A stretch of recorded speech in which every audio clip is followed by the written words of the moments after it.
Okay, let me know when you can see the stream. No, we see it. Mm-hmm. That could indeed be it. Looks like I've got a message from Christopher Rhodes already. Hi, Chris. Hello, Apocalyptic Moth. Good to see you.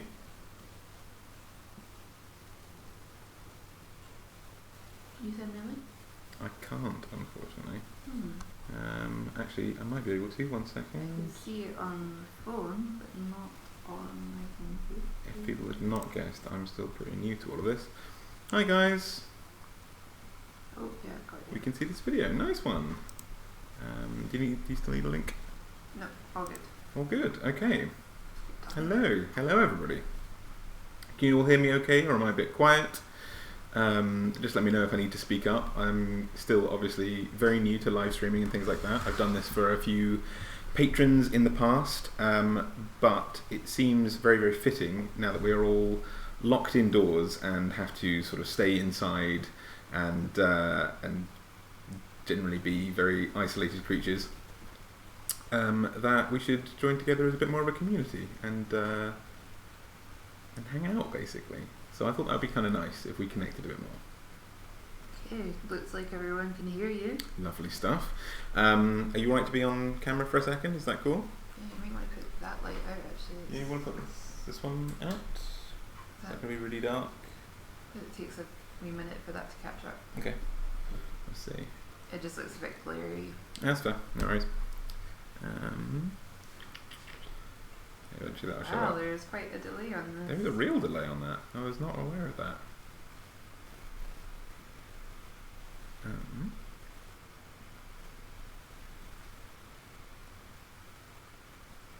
Oh, there you go, that's actually turning it off now. Oh yeah, okay. Is that any better? I Does that think look that's better? better without the Yeah. glare. Okay, People cool. will let us know. Yeah, let me know. So anyway, I'm joined by my lovely wife today, who's going to be reading your comments, because I'm going to be looking at stuff on the screen, and she's going to be telling you about stuff, and I have no idea how long that's going to take to say, but this is Yvonne, this is my wife.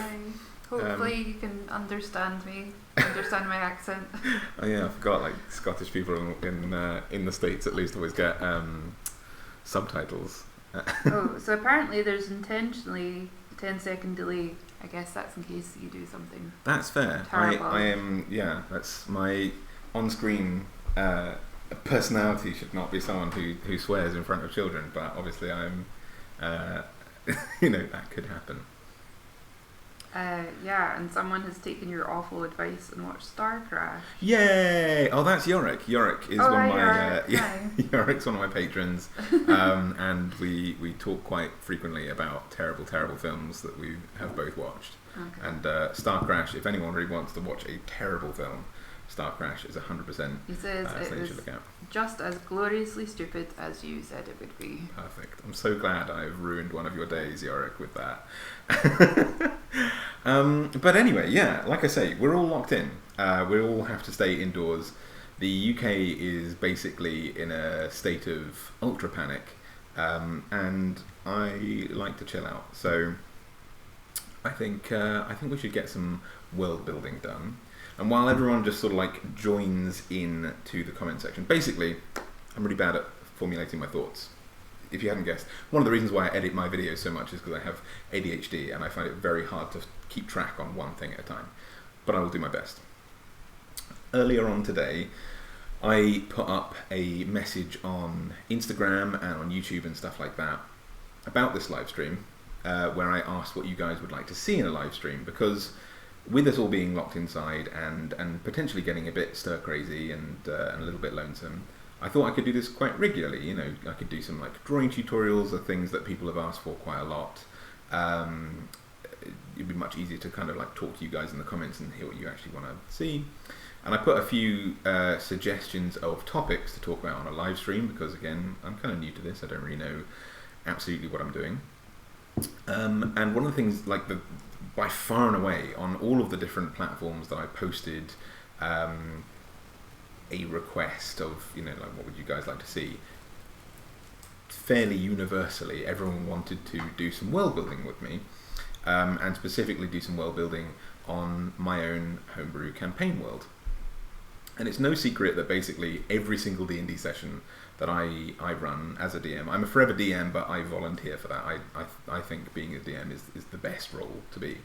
But I go to extraordinarily large, frustratingly long lengths to write my own homebrew worlds. I've never used a pre-written campaign, and I've never used a pre-written dungeon or anything like that, really. Actually, you know what? Once, for one of my players' birthdays, we did like a D&D Beyond dungeon. But I've been playing for like, I guess, a decade or so now. Since high school? Since high school. Oh. That's almost 15 years, I think. That's horrifying.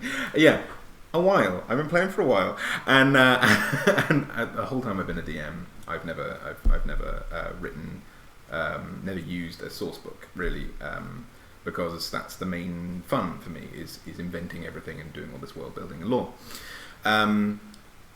We have just finished a sci-fi campaign that I wrote. I kind of rewrote the entirety of the D&D 5e rules to fit sci-fi because I really apparently hate going outside even when it's not coronavirus. Josh is the most prepared person for isolation. Yeah. Really, I feel like my skill set is really coming into its own right now. You've been in isolation for a good month already. Yeah. It's like, oh, coronavirus, what?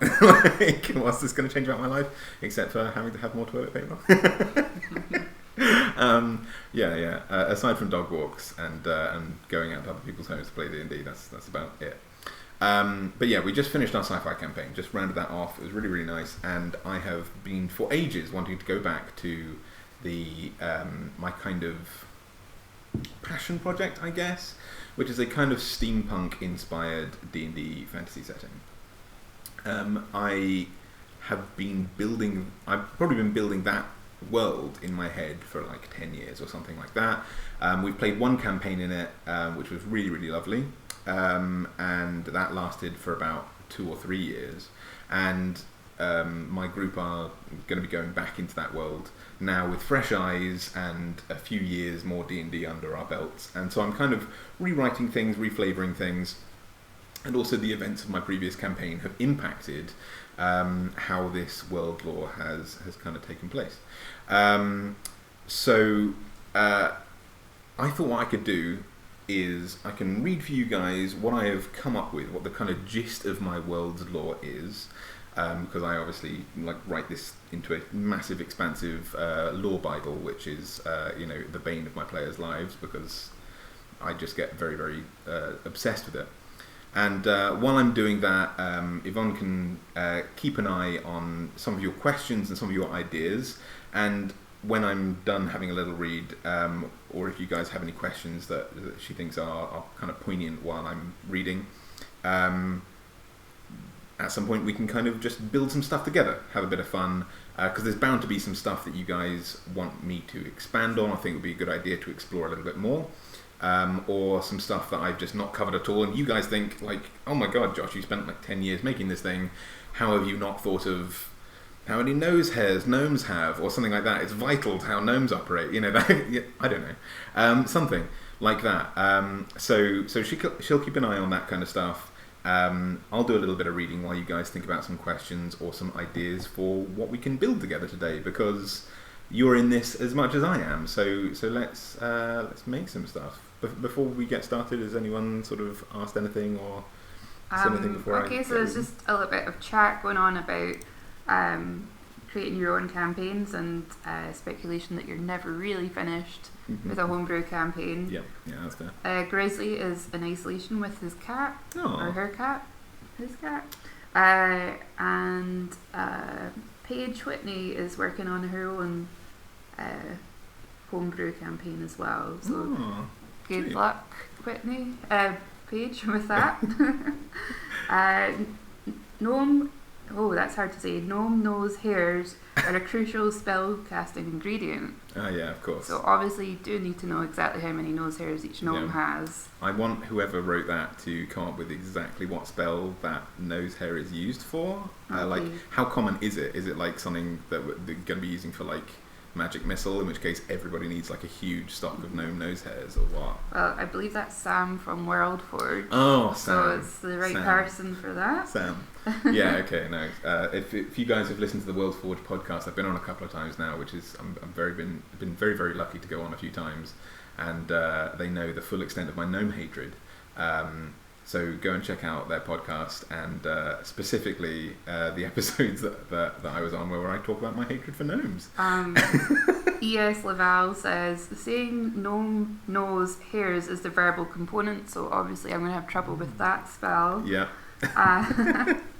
And Apocalyptic Moth says they've been building a steampunk world for almost a year and they're loving it. Nice. So I think you guys would work well together. Yeah, I love Magitech. I love the kind of like ornate brass and copper and just all of that kind of stuff. Like the artistry of making something. I absolutely adore all of that. So yes, I'm a big Artificer fan. But yeah, I think while you guys kind of formulate some ideas, I'll just go ahead and just read verbatim what I've written so far. So I'm compiling spoilers for my party. If you guys are watching this, I'm compiling a kind of mini lore bible. I know, like, the idea is that you should never write a lore bible for your players. They should just discover this stuff organically. But the difference here is that I've got a couple of new people who are joining me for my campaign. And a bunch of my group have played in this game world before, and some of them have not, and I kind of want them all to be kind of caught up to speed at the same time. And also, I obsessively write about my own campaign worlds, and I can't help myself. So I'm sorry, I have broken like the number one. That is the lore bible. The lore bible is, so this is not like fully done.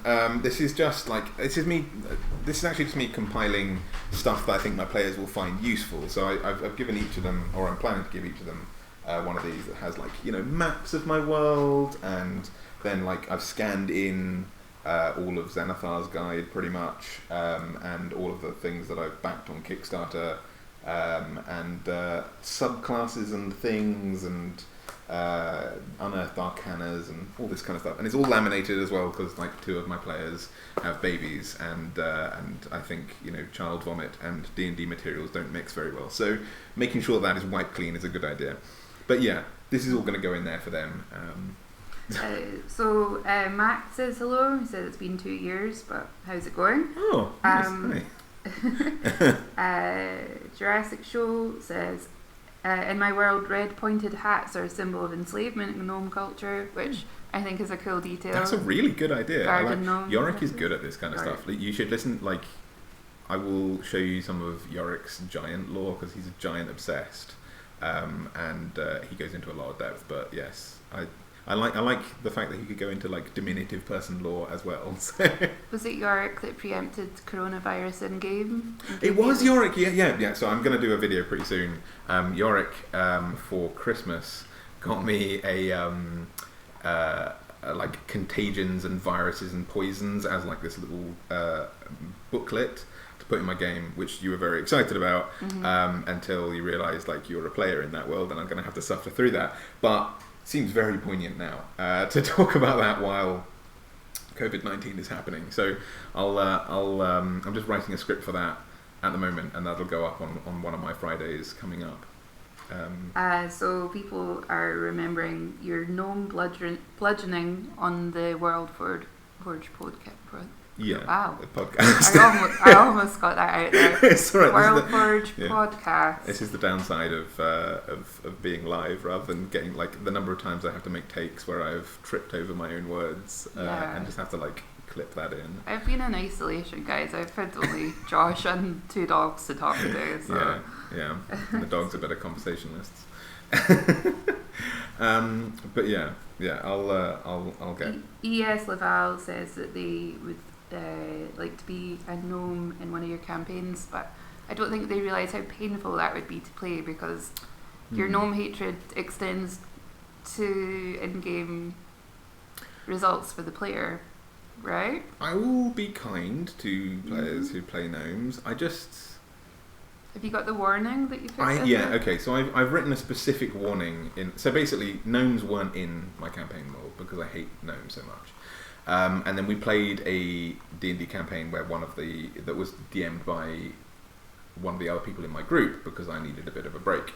I got sort of DM burnout. And so he played a gnome, he played it really well, he's a really good role player, and kind of convinced me, all right, gnomes can be in the game, despite my begrudging hatred.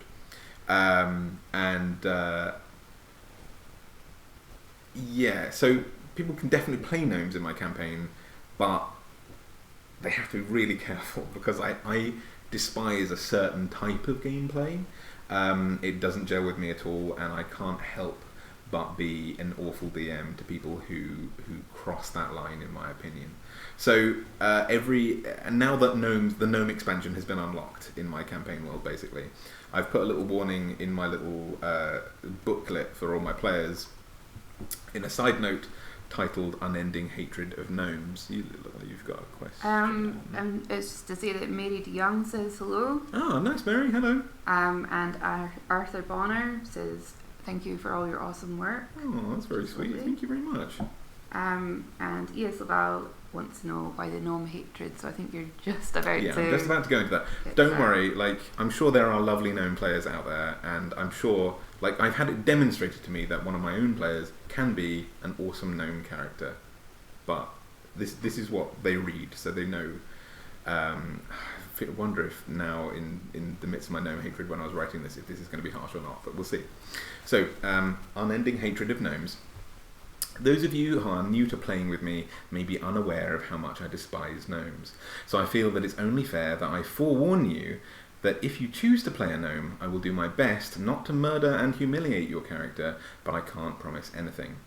You have Rory, who is the guy who played this gnome, to blame for your predicament, as he convinced me to add them to the game after playing a pretty fun gnome in one of our adventures. So yeah, my hatred of gnomes stems from two main things. Firstly, as will become extremely clear, as you guys will know from all of my videos anyway, I am a huge fan of World of Warcraft, where gnomes are sort of a comic relief style character who, at best, in my opinion, undermine the tone of the lore and fantasy, or at worst seem to ruin your enjoyment of the game by their frustrating antics and pretty revolting aesthetic, which resembles stitched together pieces of metal in a Frankenstein-like fashion, and is somehow supposed to come from an intelligent and aesthetically minded civilization. Secondly, gnome players in D&D always seem to be the #wacky characters who steal from other players and try and break the tone of the plot, or be needlessly disruptive to the enjoyment of the group. They try to generate humour among the group by being self-serving bumholes, we'll say. I've been slightly more flavourful with my language in-game. And that really doesn't fly with me. I've never been a fan of the I'm going to make life very hard for you, and that's what I think humour is kind of players. We're all writing a story together here, and both me and the other players are your friends and allies, not your adversaries. I want your experience to be fun, so don't smell, again, flavourful language, on me, or other players, basically. So if you can't resist making a character like that as a gnome, then if you can resist making a character like that as a gnome, then we'll get on famously.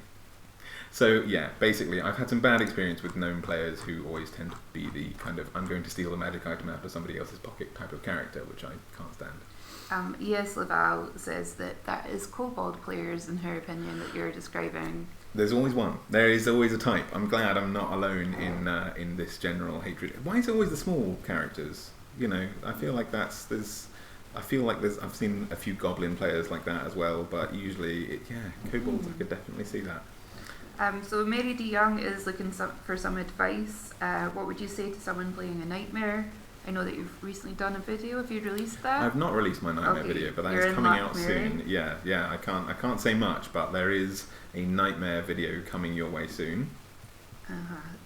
She says she has a character that's a homebrew version of the 2E D&D Nightmare, so no flaming main. Oh right, okay. I don't think you went with the flaming mane in I your one. I didn't in mine either. So there might be some good crossover. I think that's next, the coming Monday's video as well, Mary. So you shouldn't have too long to wait. But I don't want to spoil that video by going into that too much, if that's okay with you. Okay, and Male Skunk says, "Oh God, our halfling." Oh yeah, another short creature. Was this in our setting where halflings aren't supposed to be that? Yeah. Okay, that's annoying. Yeah. Yeah, they're hobbits basically. They're full of home and hearth. It's all coming out now. Yeah. People's least favourite races, including Drow. Yeah, I think super that's edgy. A bit edgelord. Yeah, the that's, only person I've grizzly. ever had to kick from a campaign played a drow, and she was obviously not as a person, but as a character, she was fairly awful. So that was frustrating. Great, we've got some more people joining us. Oh, nice. We have 32 people watching now. Oh, wow. I'm wondering if any of them are co-players. Oh, yeah. Co-players? Yes. Fellow Dungeoneers. Yeah, our party. If you're part of our party, do you want to say hello in the comments? Yeah. Let's see. The stitched together metal aesthetic sounds a bit more like goblins than gnomes. Yeah, I can totally see if it was goblins or something like that. I totally get it. The thing is, they have such a rich and beautiful art style in the World of Warcraft that works so wonderfully. And then there's this kind of like, I don't know really what you call it. Like just so cartoony. This kind of like metal chunks aesthetic. Apocalyptic Moth said that they had to kick a kenku from the game. Oh, Are people deliberately trying to send me tongue twisters? Yeah. Kick a kenku. So yeah, if you've ever had to kick someone out of your D&D group, I would be interested to know. Yeah, especially if they have an alliterative name, that is going to be really hard to pronounce. Yeah, if you want, I'll say Curly Whirly for you. Okay. Yeah. So my campaign world, again, I invented this like 10 years ago, and I was not good at coming up with names for things. So it's not very originally named. It's called Albionoria, because again, I'm very, very steampunk Victorian London kind of aesthetic inspired in this. Albion obviously came into that.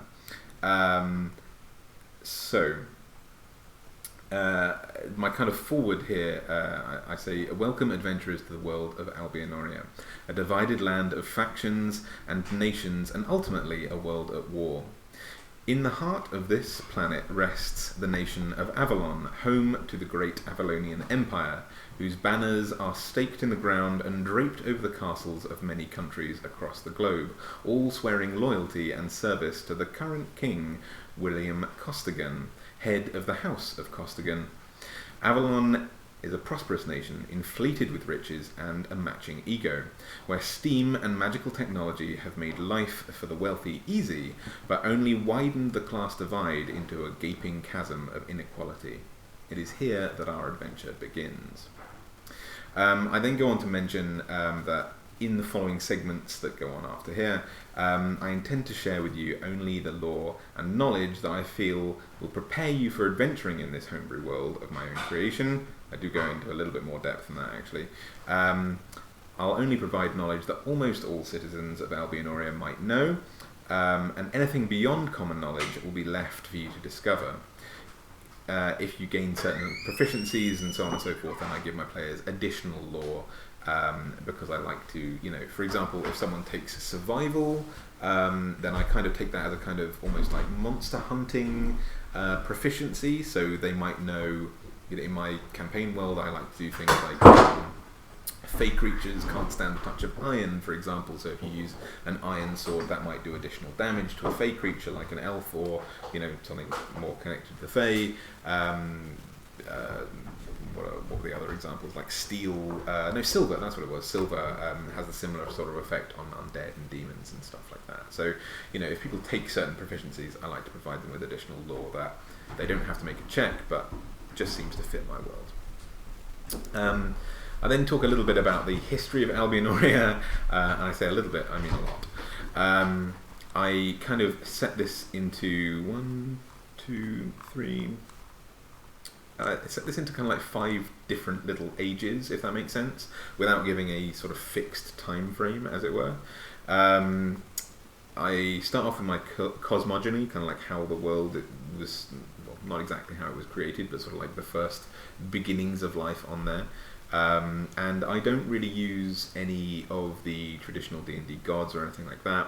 One of the main inspirations for me when creating this world was, I'm obsessed with mythology and religion.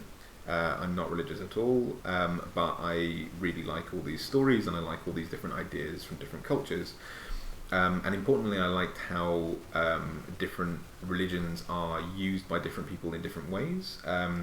I think one of the things that, and it's going to sound really weird, but bear with me, one of the things that inspired me most was watching The Sopranos and hearing how they, all these kind of Italian gangs were very, very religious, and how that's completely at odds with their behaviour. So, they follow a religion of peace, and a religion of acceptance and so on, whatever, and yet they are murdering people and, burying them in shallow graves in the middle of New York somewhere, that kind of thing. So I loved the idea that someone, like humans in my world, all worship this one god called the All-Mother, who they believe created them, and I like the fact that because they are a god of life but also justice, they can use those elements to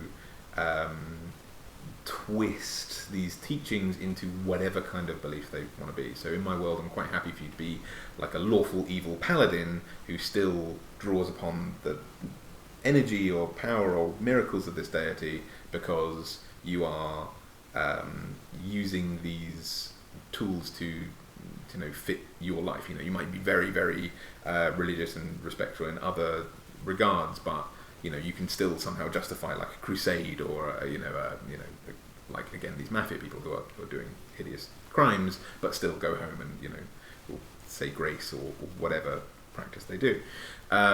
So again, you'll see a bit of that kind of stuff as we go forward.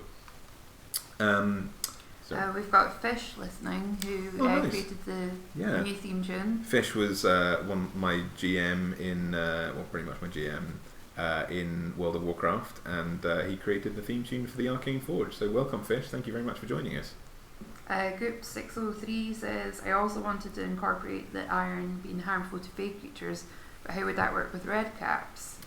Russell says red caps are fey folk, so it should work. Yeah, I think there's some, it depends on which, because I think there's 2 versions of red caps in 5e, because there's like the in-game, like the official. But they have iron boots. Right, okay. So that might be an issue. Maybe their feet are iron proof.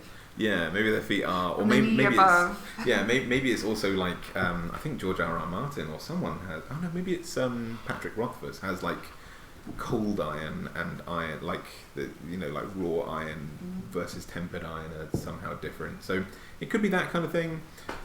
Maybe that's a devious trick. Maybe it's not iron at all. Maybe it's some other fey metal. Maybe it's iron from the fey realm. Who knows? Maybe it's slightly different. But yeah, that brings up Spring-Heeled Jack and something I really want to talk about at some point. A couple of people that have had to kick out characters from their game, including Grizzly kicking out a Warforged Cleric. Oh, really? Let's just say that if I never have to hear Thunderous Rebuke. Thunderous Rebuke, yeah. And Paige says she's had to kick a few players, unfortunately. Trouble with a half Aasimar, half Drow, gifted by Asmodeus. Wow, that still bothers her. That sounds like a real troublesome mix, actually. Yikes. Yeah. And someone has been, I can't see your name, unfortunately, but has been the person kicked from the group. Oh, shame. So the other side of the coin there, however, it was for poor attendance, which I think is probably the best reason to get kicked from a group. I think that's totally fine. The most acceptable reason. Yeah, like if you can't sort of maintain access to the story, I think that's a nice way to not to no longer be invited rather than be like removed, is like unfortunately can't keep up with the plot. So I think that's fine, don't worry about it, don't feel bad about that at all. York says I also wanted to say that I figured out a way to incorporate one of Mr. Majestic's design regardless if you don't roll the right NR. What does that mean? Mr. Majestic is a comic book character we were talking about. Yorick is a big fan of the Wildcats franchise. I suppose more obscure than DC and Marvel, although I think they've been bought by DC now, is that right? And they have a really, really well-designed character called Mr. Majestic, who's kind of like their Superman, basically. There was some fighting talk from Yorick earlier in the chat about, what was it? A space thing you were... Star Crash. Star Crash being better than any of the Marvel films, which is fighting talk. Yeah, I think so. That's worth debating, for sure. I don't know who will join you under that one. And this sounds good. Apocalyptic Moth says, in my world, every year the Feywilds and the material plane begin to overlap. Ooh. At this time, Fae can choose to cross over, returning to the Feywilds or staying for more mischief, which is a really nice, cool detail. That's amazing. That's going in. Like, that's such a good idea, because that also ties the Fae courts to the seasons as well. Like, their whole cycle could be about, like, do you stay or do you go? Oh, I love that. That's really good. Some more great world building here from Apocalyptic Moth. People sprinkle iron filings on their windows and hang garlic from their robes to avoid mischievous Fae creatures. That's amazing. That's such a good idea. I love that detail. I am going to screen grab these comments right now. Because that's definitely going in, yeah. I feel like you will be looking for those later. Yeah, definitely. I don't want to have to trawl through all the comments and go like, yes, I'm going to steal all of those ideas. yeah. You guys thought this was for you. This is for me. I'm just here to take your ideas. So my kind of lore... should I go through the whole history? I think start doing that and we can see what happens in the comments. We can react to that. Okay, no worries.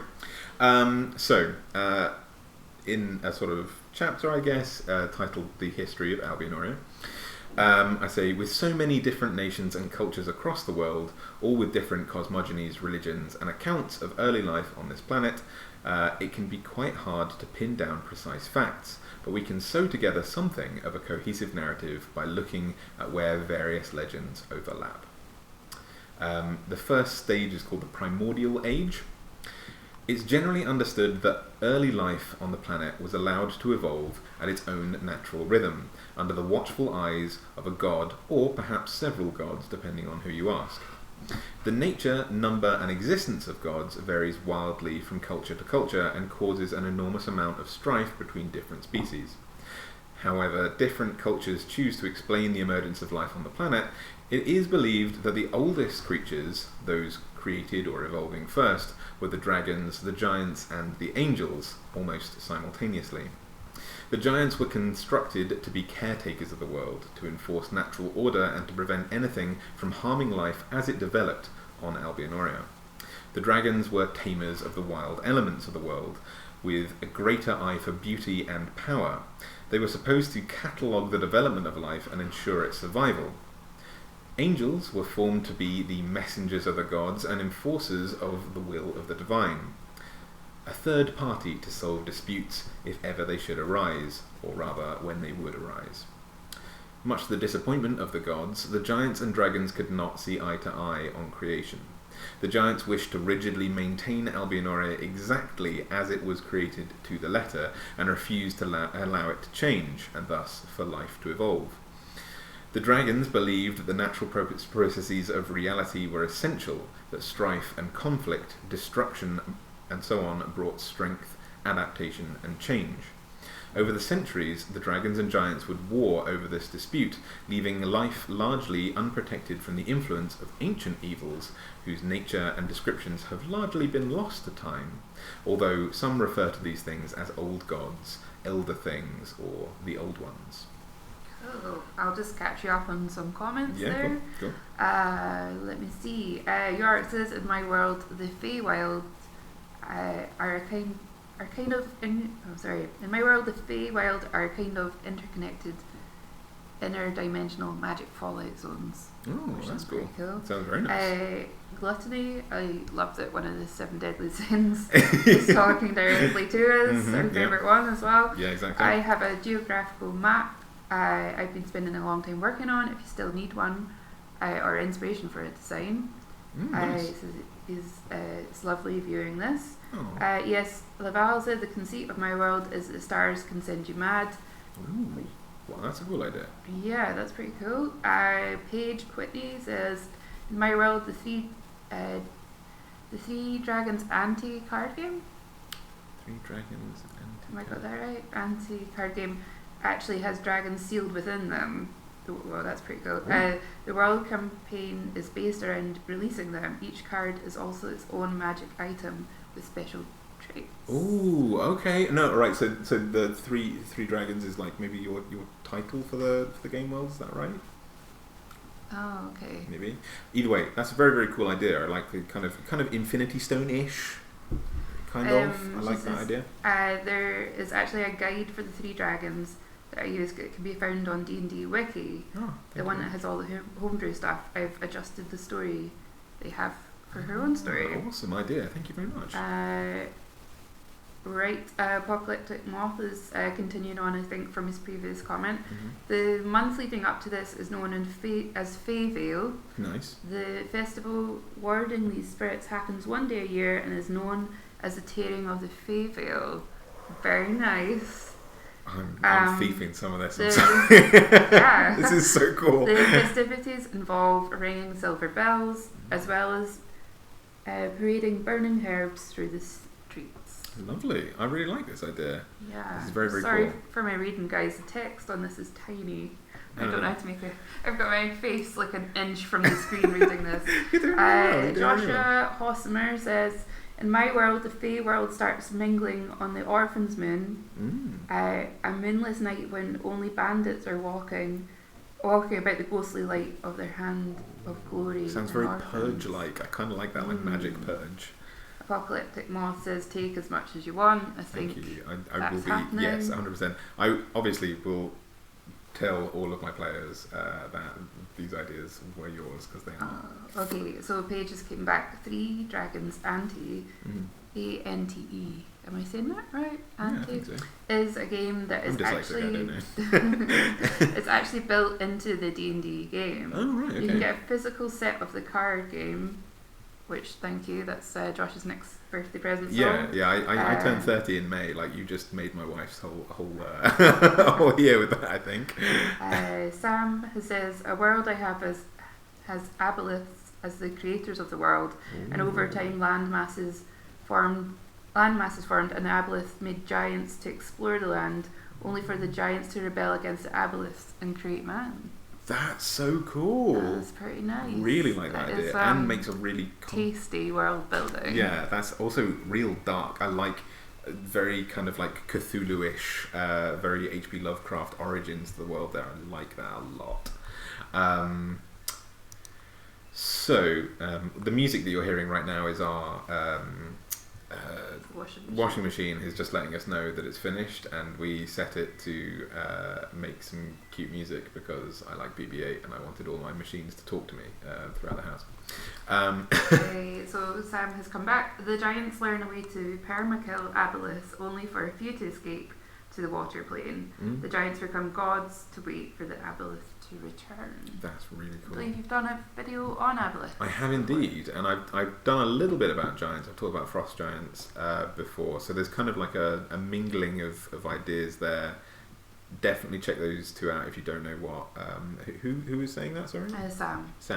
Don't know what Sam was talking about there, but that's really tasty lore. That is some really, really brilliant world building. Shall I carry on? Yeah. Yeah. You should. So where was I? I said, oh yeah, there was old gods or something to that effect hinted about in this world. I said that angels were left to clear up the messes that the giants and dragons left behind, to defend the naturally emerging life and generally expand and adapt beyond their initial design. If you watch my video on angels, and they're kind of like robotic programming almost, you can you can understand how much of a strain that must be on angels having to adapt from their initial concepts. In fact, I say something to that effect. Something that angels do not cope with well. Over time, a faction of angels decided that starting again and ridding Albionoria of all of these initial creations, a full purge, was the only way to revert reality to a pure form before chaos, a return to order. This faction of angels later became known as the Fallen, and were split into various courts or houses of war, famine, pestilence, and death. Needless to say, this resulted in centuries of civil war between the Fallen and pure angels, whose distraction allowed Albionoria to become ravaged by the existing war between the dragons and giants. Eventually the gods had to step in and banish the Fallen to the lower planes of reality, where, cut off from their creators, they were warped into what we now know as devils, and the population of dragons and giants were decimated to reduce their ability to cause chaos. And that concludes what's known as the First Age, or the Primordial Age. Essentially, one thing that I really wanted to do, I'm the whole like devil and demon thing. I've always struggled with a little bit in D&D, but also I kind of wanted to tie in some more religion-based concepts into those things. So I like the idea of my devils being split up into the four horsemen of the apocalypse: war, famine, pestilence, and death, and every devil is in some way connected to one of those houses, and all of my demons are split up into the 7 deadly sins. So I think that might be an idea that it might be a Dragon Age kind of thing that I tied into that. Speaking of the four horsemen, Yorick says, have you looked through the Pathfinder books? That's where I got the idea to incorporate the four horsemen. That's really cool. They could prove useful too. I actually do have a copy of the Pathfinder, not the new one actually, but the Pathfinder player's handbook, but I've never played Pathfinder, so I will definitely have to take a look at that and see. Thank you, Yorick. And Paige is bringing some pretty cool character concepts here. Nice. Quick idea for your game: wizard druid that is trying to figure out different planar plants. What grows in the hells, what grows in the divine planes, what is needed to gain access to those. That's a really awesome idea. And then she continues, there are a lot of great planar plants that could be found in the Kobold Press books, but what happens when this what happened when this wizard druid studies get out of hand and plants take over? That is pretty really cool. Day of the Triffids style, I'm liking this. Yeah. Very, very cool. Maybe that's how myconids come into being in your world, or something like that, like sentient plants, whether they're evil or not. Ragnarok wants to know if werewolves have been mentioned yet, and no, they haven't. They have not, but I'm a big fan of lycanthropy. Are they going to be in this? They're not going to be in. I mean, they're going to be in the game world, but I don't think I talk about them much in my kind of like history and lore kind of section. Tyler Lewis says, my fae creatures get less fae over time as they spend time outside of the fae world. Makes sense. So during times of intense emotion, in the material plane, portals are ripped open to the fae world. That's really cool. I like it being tied to emotions. That's a really nice idea.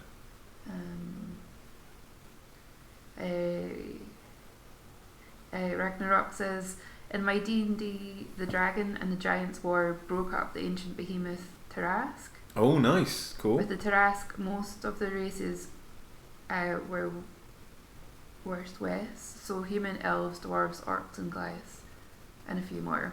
Nice. That's very, very cool. And a good reason to put Tarasks in your world building as well, like that, rather than just being this kind of bogeyman monster that's kind of talked about in tales, like actually having it concretely in your story. That's really nice.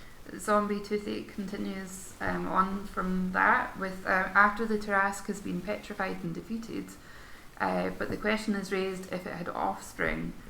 Paranoia and fears set in as the beasts that feared the Tarask come forth to enact their own goals. That's very cool. Which is pretty cool. I like that a lot.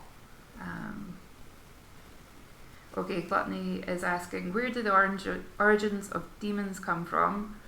Are they entities similar to those from the far realms?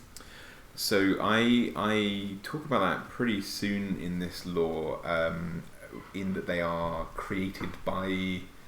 They're kind of like my fears for AI, if that makes sense. They're created by devils in a sort of like moment of desperation and need, and they kind of spread wildly out of control and actually end up becoming their adversaries, something that stagnates devil kind for generations to come in their development, because they're constantly having to fight a war with demons that are their own creation, if that makes sense. Mary DeYoung says, I base my world a lot on tokens, with the basic dwarf, human and elf races, but instead of one Dark Lord, I had 2 deities and 1 greater Titan, Yeah. that broke away from the pantheon to be a Dark Lord trio. Nice. That's very cool. Also kind of might lend itself well to inspiring hag covens and stuff like that. Maybe like that's where the idea of power in threes came from, and it's just kind of like tradition at this point for powerful creatures to band together in groups of threes. I like that idea a lot. Group 603 says, in my world, giants descended from 2 brothers, one being the first druid, the other being the guardian of fishers. When another god turned the brothers against each other, and modern giants from the remains. Nice, that's very cool. That is, there's some nice touches of like real Norse mythology in there as well. Actually, I like that a lot. And Yorick asks, where does the magic come from in your world? In my world, it's from the asteroid that almost wiped out the dinosaurs and led to the rise of the first fae, fiends and gods. I like that. So badass. I love that so much.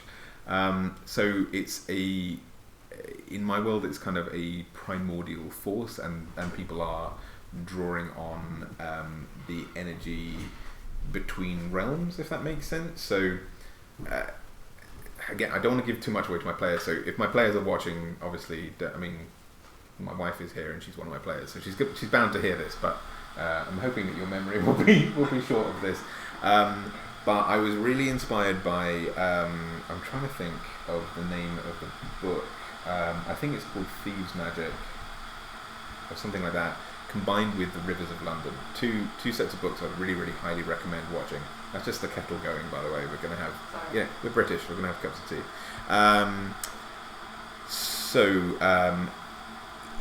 Inspired by these 2 bits of lore, essentially, magic is essentially created through creativity. So the more artistic and creative endeavours that people perform, arcane magics are created, or rather summoned, and it's kind of a residual energy that operates, that kind of hangs around in the air, and in order to cast spells, people consume that energy to cast magic. So that kind of explains spell slots in my world, that if you're casting a lot of spells, there's just not enough magic in the nearby air around you for you to continue casting spells, and you need to go somewhere else and rest, because you've eaten all the magic around you, basically. And you can, when a wizard gets that feature, I can't remember what it's called, like Arcane Recovery or something like that, where they can produce more spell slots again, or when a sorcerer creates spell slots for themselves, it is them having these creative concepts that literally forms new magic. But that in turn is kind of, for me, the idea that thought and imagination and ideas are where magic comes from in my world. So the ethereal plane, the astral plane, and limbo to some extent are all basically hubs of magic, and basically the more that someone casts magic, although they deplete magic, they also kind of thin the barriers between these worlds, essentially. So portals to other dimensions are essentially someone just tearing a hole through the nature of magic itself to where magic belongs or comes from, if that makes sense. So I'm sorry if that was a really, really wordy way of going about that, but that's kind of... Gluttony is saying that the lore for the demons is similar to the flood from Halo. Yeah, definitely. That's absolutely some inspiration that I took there. That's although demons are way less creepy than the flood. There's nothing. The flood are. I'm trying to think. very like fungal zombie type things, heavily infectious. So way more terrifying than demons, maybe. I don't know. What are your thoughts on that? Paige says she has 4 Tarasques in her world because she's cruel. Yeah, I was going to say, man, that's monstrous. 1 is asleep under a wish spell, and the goblin has become a business mogul selling Tarasque steaks. Amazing. I love it. That's fantastic. Apocalyptic Moth says, I love the idea that magic was once an uncontrollable force before the thing's moving, subjugated arcane magic into schools and spells. That's really nice, yeah. I do like that idea. I like the fact that there is like actual D&D lore around spell slots and kind of like the regulation of magic a lot. It didn't really fit into my world, but I really do love that concept. And Ragnarok says, what if Demogorgon was less a name and more title, kind of like a king or emperor? I love that idea. Yeah, absolutely. That's 100% how I plan to use that concept if my players were ever to come across the Demogorgon in game, which is preposterous, and that would definitely never happen. But yeah, no, I love the idea of Demogorgon being like, Caesar. This is our new Caesar. What maybe once was the name of some horrific demon prince, but is instead now a title. I really like that idea. That's really cool. Shall I keep going a bit while people have a chance to kind of... Yeah. So the next age is called the Age of Regrowth, and that's where the Fae kind of have their influence on the world a bit more. So we've just had this huge war between everything that exists, and that is a running theme in my world, obviously. There's a lot of purges and then regrowth, and this is in particular known as the Age of Regrowth. At this point, it's at this point that the creatures or gods of the Fae spread across Albionoria, definitely now being retconned into something along the lines of an annual cycle, tampering and enhancing and creating new life. There's a great deal of debate over the emergence of new life during this period, but what is known is that a collection of Fae gods, or Elder Fae, took it upon themselves to take the giants who they believed were the most in tune with nature and elevate them somehow, teaching them the ways of natural magic and knowledge that was otherwise reserved for divine beings. These Fae tampered with creation. It's from this point that the species of elves first emerged as separate beings from their giant ancestors, although it has never been confirmed whether these primordial giants were furbolgs or trolls or perhaps some other possibly extinct species. But it is for this reason that the Age of Regrowth is often known as the First Age of Elves. Elves immediately separated themselves from the other life of creation and refused to worship any gods. Their power over nature magic and their divine blood, as they were infused with Fae god blood, meant that they saw no difference between the gods and other creatures. To them, the gods were simply very powerful beings who they owed nothing to. Immortal and refined, the elves continued to explore creation and created a globe-spanning empire, settling in almost all regions. Sometime after the beginning of their empire, the elves began to tap into arcane energy, a magic that the Fae had not intended the elves to discover. This energy saw the elves grow to new heights of power and segregation from the other creatures of Albionoria. Those who spent more time using arcane magic than becoming attuned to natural magic grew pale and ghostly. So prevalent was this change that the two clans of elves began to evolve as different species, calling the original faction Wood Elves or Wild Elves as more of an insult, and those attuned to arcane magic were known as High Elves or the Pale Elves as a derogatory term. These elves, despite their divide, began to feel entitled as rulers of the planet. Unchallenged in their might, this was, however, not to last. Enticed by the smell of hubris and magic that previously only gods had been able to wield, the devils began to reach out to the elves, promising more power in exchange for aid in their freedom. A deal that the now magically addicted elves could not resist. Those who accepted these bargains and pacts were taught hellish magics and knowledge reserved for creatures of the Primordial Age. Ultimately, the touch of devilish influence warped those elves who accepted these bargains and transformed them into what we now know as Dark Elves or the Drow, with blue, black or purple skin and an aversion to sunlight, which is the natural power of the gods. Cool, yeah, we've got some I've got some more new if you want. comments. Yeah, We've got a few please. new people joining us in Okay. the chat. Marcus says there's a primordial, unintelligent entity in my universe, caged in a jail made of stars.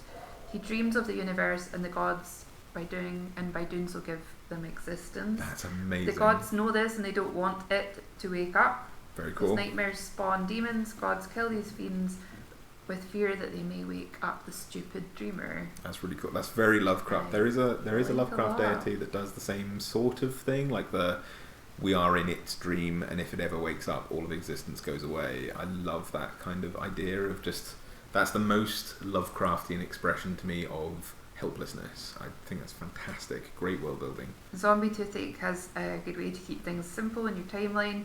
To simplify years in my world, I had the calendar reset after the Tarrasque's death. The Nice. year is now 1st TF, 1st of Tarrasque Fall. I do a very similar thing, and I would never go back to having thousands upon thousands of complicated years. Very, very good call. Paige has clocked that your Elves from Trolls is a reference to World of Warcraft. Yes, absolutely. I love that idea so much, and also I'm a big fan of the multiple different kinds of elves. We'll get into this, but I have trillions of different kinds of elves. I split up the high elves into sun elves and moon elves, and we have star elves and sky elves and sea elves and everything. And I wanted to be able to explain that they could, take on aspects of their environment. And I feel like trolls and their adaptation and their environmental influencing abilities, it seemed like a really good potential origin for the elves. And yes, World of Warcraft, 10 out of 10. Well found. That was definite influence from them. I love that. Oh, and a lovely comment from Gluttony. I must say that this is extremely well written. Once again, I cannot reiterate the gratefulness I have for your content, inspiring me to get back into it again. That is awesome. That's so sweet. Thank you very much. That's really kind of you. And we've also got Bronhaler. Bronwyn Holler. Yep, she's just joined us. It's 7:40 a.m. Oh wow, nice. Welcome Australians. Which she says is a lion for her. Seriously? Bit of a sleep in this morning. Not in Josh's world. That's getting up early. No. Like if gluttony in the comments, if his brother or sister Sloth comes in, that is actually my patron deity. So that. York says, also I would love to use your elf design in your world building as an elf Neanderthal or as wood giants. I still can't choose between the two. Absolutely, feel free. I've talked a little bit about how I like my elves to look, and they're a little bit different from usual. I like a very sort of alien looking elf, so yes, please feel free to incorporate any ideas that you enjoy. Ragnarok says, I think some of the mortal races should have nicknames for chromatic dragons, since they view themselves as above everyone else. Like in mine, the main villain is a red dragon nicknamed Fury. Oh, that's a really cool idea. I like that. Like in general, that's a really good idea because I don't imagine a dragon would willingly share its language with people, so it probably wouldn't willingly share its name with people. And the mortal race is going like, that thing is furious that just burnt our entire town to the ground. Let's call it Fury. I think it's a great idea. It's a really wonderful idea. George is asking, would you ever publish your world on the DM Guild or somewhere similar? It seems to be a fascinating world to run for a campaign, or just to take ideas for his own homebrew. Yeah, I absolutely plan on doing that. At the moment, because I'm writing for my own players, what I've written here is filled with artwork that I've found online, and basically I've credited people where I've found that artwork, but I'm not comfortable giving away or selling something that has other people's art in it. So at some point I will populate this with my own artwork, and then I will put this straight up on the DM's Guild for you guys to use as your campaign setting, or just to take ideas from, or whatever. So yes, that's absolutely the plan. When I'm finished writing all of this and updating it, I'll put some of my own illustrations in there to kind of demonstrate stuff. That will 100% be something that you guys can take a look at. Paige says, part of me wants to send a link to a particular story in my world about a beholder overseer. Honestly, I would love to see your depiction of one of those. Hell yeah, let's do it. I mean, this is the thing. I'm really enjoying this live streaming thing. We're all going to be in lockdown for a really long time. I mean, I don't know about you guys, but the UK is, we have conflicting stories between, everything's going to be shut for a couple of weeks to everything might be shut for 4 months. So we could be indoors for a really long time and isolated. I think this is something that we should do loads more often. And I would like to hear what you guys would like me to do.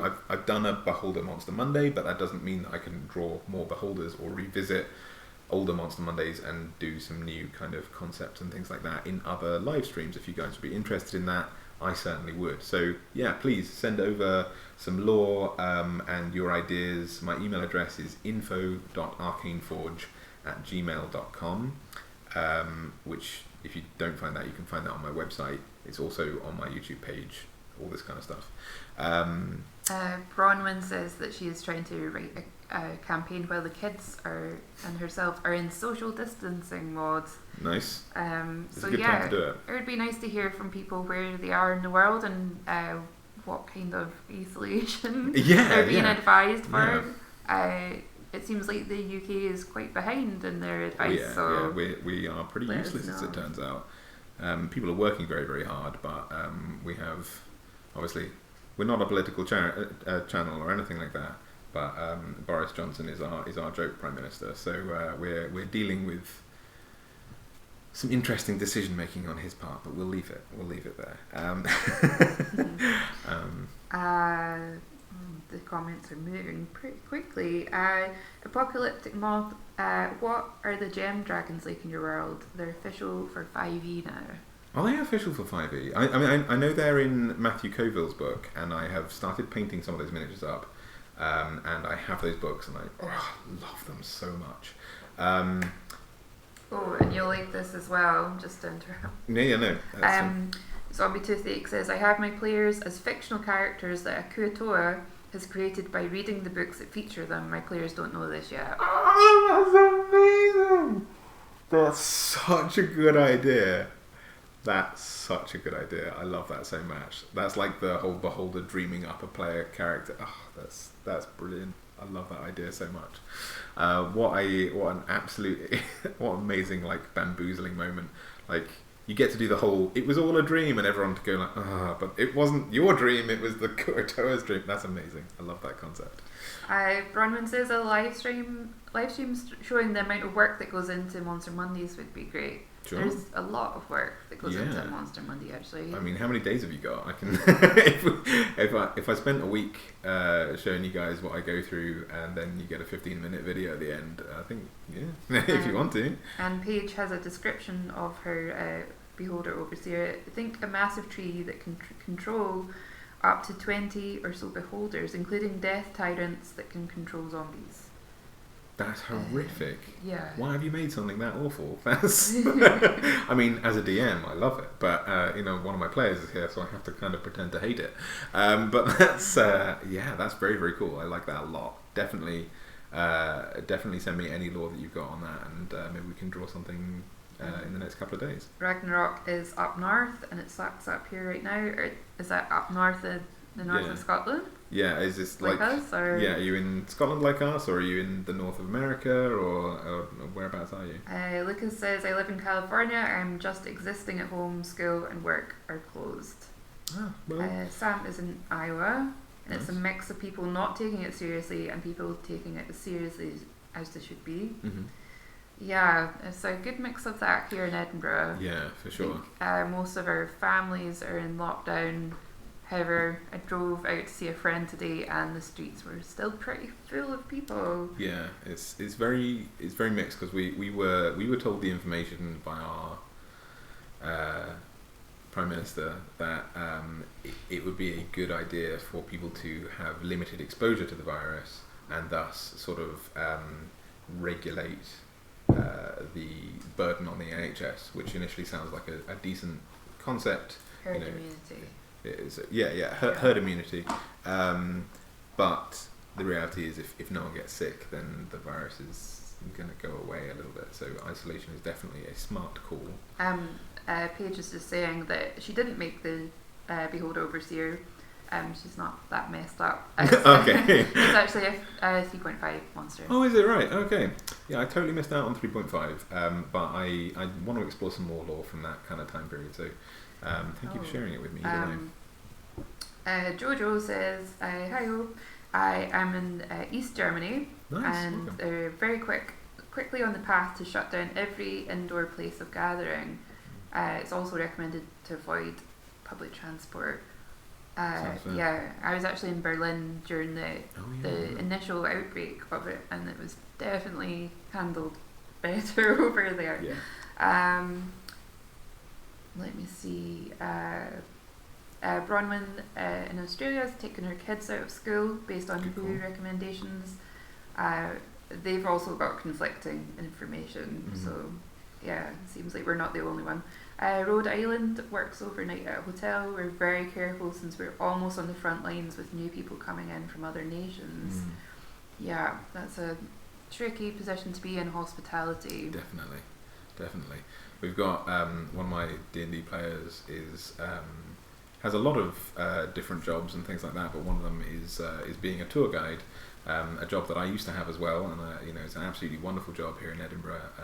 But I do not envy his position right this very second, either because all of your tours will be cancelled, or because if they're not cancelled, you're putting yourself at risk. So it's a shame that your livelihood is dependent on potentially putting yourself in harm's way.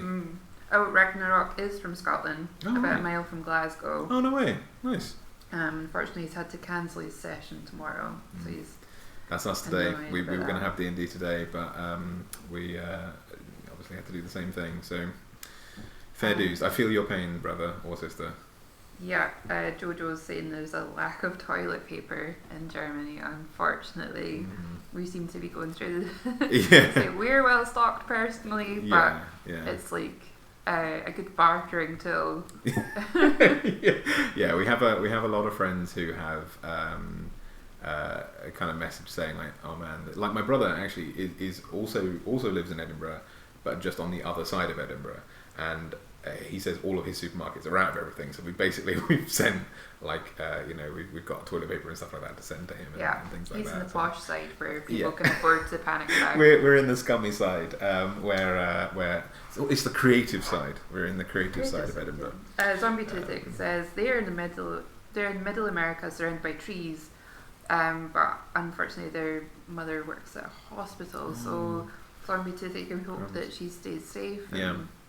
We're all sending our inspiration points her way so she can pass her Constitution saving throws. Okay. Should I carry on reading for a bit, or where did I get to? Oh yeah, the creation of Dark Elves was kind of where I got.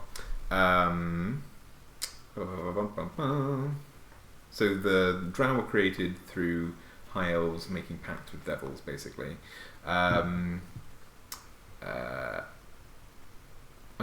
Unleashing the devils and creating the Dark Elves was seen as a step too far, and once again war raged across Albion. Again, running theme. This conflict is often referred to as the Great Sundering, a line totally pillaged from standard D&D, but also known as the Great Divide by Elven scholars, and was a brutal civil war that lasted for hundreds of years. It's said that a faction of elves made a pact with either a god or a devil of war to bless them with the strength to end this brutal conflict once and for all.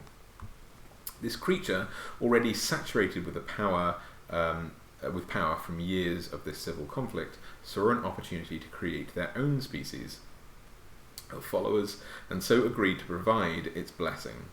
This blessing walked the bodies of these once noble elves, rebuilding them to become engines of destruction and giving birth to the race of orcs.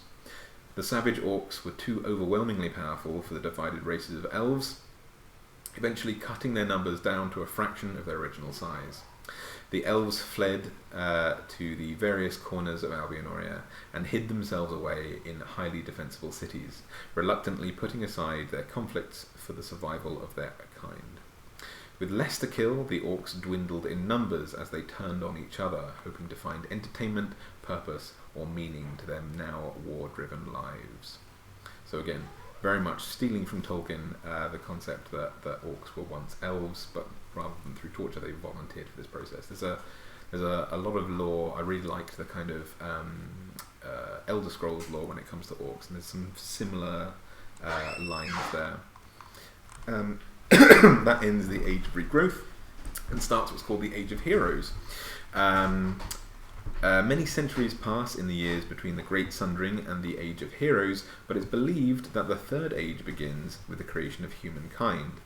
It's said that a divine being, who humans call the All-Mother, saw the chaos left behind by the other creatures that emerged on Albionoria and wanted more direct control over a species to hopefully guide them and in turn restore order to the world. The immortal elves were too full of hubris. The orcs were too savage, the giants were too rigid, and the dragons were too power-hungry. Casting aside all other creatures, she formed a perfectly balanced species, according to human scholars, who would be her chosen people, spreading the word of order across Albionoria. Early humans were little more capable of society than the savage or violent orc tribes, but they were god-fearing and more varied in personality than the other creatures of the world. They were superstitious, xenophobic, and war-hungry, but also creative, passionate, and formed incredibly strong bonds with their allies. Elven prophets foresaw a great conflict arising between humans and the other species of Albionoria, and so it was decided among a council of elders that in order to avoid such another age-spanning war, the elves would reach out to humankind as allies and help them in their development. Over several generations, the High Elves made themselves available to the ever-expanding human population, first teaching them basic skills they had not yet developed, like the beginnings of medicine, agriculture, and irrigation, but later things like magic. For generations, the humans and elves developed prosperously together, eventually expanding to discover many of the other creatures who had evolved or been created across the world. Although many species proved to be hostile, an eventual alliance was formed between the races of humans, high elves, dwarves, and gnomes. Have you got any new comments and stuff? Marcus is making us feel slightly better about our own leadership over here. He says in Brazil, our president said the virus is overrated. Oh. So he also says, "Oh Lord Cthulhu, what have I done to deserve this?" Sorry, Marcus. Yeah, I feel like Cthulhu's definitely been invoked here. And we have Little Moth has joined us, welcome, Little Moth. who's based in Norway, and they're taking it quite seriously. Good call. Jojo says all of this is very cool inspiration for every zombie film. Yeah, definitely. And session to come. So that's the bright side of that. Now they have first-hand experience on society's reaction. Definitely. It's definitely eye-opening as to how prepared we would be for something like this. And it's kind of startling, actually. They don't show you toilet paper hoarding on zombie films. Yeah, exactly. 28 Days Later did not have a big section on supermarkets, really. I mean, actually, it kind of did.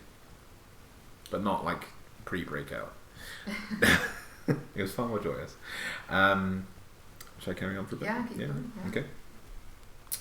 As the centuries wound on, all of the allied species shared their discoveries and knowledge, aided one another in times of conflict, and even began to live amongst each other. But their greatest conflict was yet to arise. Unbeknownst to the allied species, their unity had invoked fury in the eyes of the devils of the lower planes, who saw all of this development and creation as an abomination. Working with a cluster of devil-worshipping drow, they started developing a new army of blighted creatures to eradicate the ever-growing forces of order. This force of chaos would come to be known as demons. Demons eventually spewed forth from the hellish plains, raising all of creation to ashes and butchering life wherever they found it. The allied forces were simply no match for such godlike creatures in such vast quantities, and so, while the elves turned to their magics to find something to turn the tide, the dwarves turned to dragons for aid, The gnomes constructed floating citadels to avoid being massacred, and humans turned to their guiding deity for help. The All-Mother wept for her creations and agreed to grant a portion of her soul to a human who could demonstrate the greatest willpower and whose soul and spirit was infused with the greatest sense of justice. This human would be the monarch of all creation and guide life to safety. In the midst of the chaos, humankind devised a series of trials and challenges and heroic labours that all could take part in. But the person who could complete all of them would be crowned the king or queen of all, the avatar of the All-Mother. These perilous feats tested every aspect of human nature, and many great heroes of old fell to the near impossible challenges save for one, Melchior the Great. Blessed with the immortality and power of the All-Mother, Melchior taught the first order of paladins, who carried with them a fraction of his might, and together they cast a tide of light, breaking the demonic hordes and banishing them from whence they had spawned. We actually have some more comments I didn't notice because it hadn't loaded in time. This is a really good point. Apocalyptic Moth said, what does a superstitious culture believe that having two different coloured eyes mean? Ooh. Is it the gift of prophecy, two souls trapped in one body? Ooh. I love that idea. Such a good idea. I really like that. Yeah. Yes, I feel like that's another screen grab for later. Yeah, for sure. That's definitely going in the book. Sam says, the way I have elves become orcs is that they made a deal with an ancient hag, similar to the Witcher 3 crones, so they could deal with a terrorizing ancient green dragon. That's a very cool idea. This turned the elves into war-waging and obedient minions for the hag to fight against the dragon. After hundreds of years, they freed themselves from the hag's control. That's really cool, and also empowered orcs as something that freed themselves. I like a lot of that. My Dragonborn and Gith and things like that are in my D&D worlds. I like people freeing themselves. That's a running theme. So I think that's a really, really good idea for orcs. And Yorick says, now I'm not a Dragon Ball fan, so you might need to help me with the pronunciation here. Orcs in my world are similar to Saiyans. Saiyans, yep. From Dragon Ball in terms of culture and attitudes. Nice, that's very, very cool. I like that idea. So Saiyans are warring and sort of very powerful creatures. But yeah, no, I won't go into Saiyan lore. But yeah, that's a very cool idea, Yorick. I like that a lot.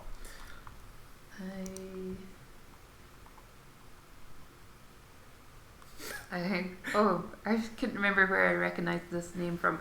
Gluttony says Hal Jordan. Hal Jordan, yes, Green Lantern, yeah. Okay. Yeah.